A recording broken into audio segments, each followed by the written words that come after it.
ላለውዬ ስላለውማ ላለውዬ ስላለው ወደ አርት እንድትገባ መንገድ ሆኖኛል ብለህ ታስባለህ? ያንንም ያህል የጥበብ አድማስ አንድ ትንሽዬ ልጅ እየገፋው ይግባ ብለው ያንን እድል መስጠት ለኔ ዝም ብሎ የመጣ አይደል። ከዳንስ ዓለም የወጣትነት ዘመንን ያሳለፍክ ሰው አሁን ወደ ሙዚቃው ዓለም ስትገባ አይከብድ። ይሄ ደግሞ የሚነግረኝ ኪነ ጥበብ ምን ያህል ከህግ ሁሉ ሰውን እንደሚያስወጣ። ልጆችህን አሁን በተለያዩ አጋጣሚዎች በህይወት መንገድ የተለያየ ስኬት ማማ ላይ ታያቸዋለህ። በተለያየ የህይወት መንገድ ውስጥ ያሉ አሉ።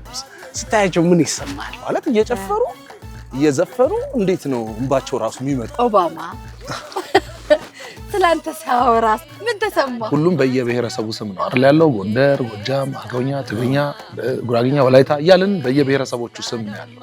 ይሄ ደግሞ ዓለም ላይ አላደረሰው። ምን ትጠብቃለህ ከኢትዮጵያ ህዝብ? አሁን ከተለያየ ብሔረሰብ ነው ሰው መጥቶ አንድ ጋራ የሚኖረው አዲስ አበባ እንደምታውቂውና በምታስበው መጠን በምታልመው መጠን እውን ሆኖልኛል ብለህ ታስባለህ? ኢትዮጵያ ለዓለም ቢቶቿን ልታደርስ ከበሮ መታለው መሬቱን ለቃለው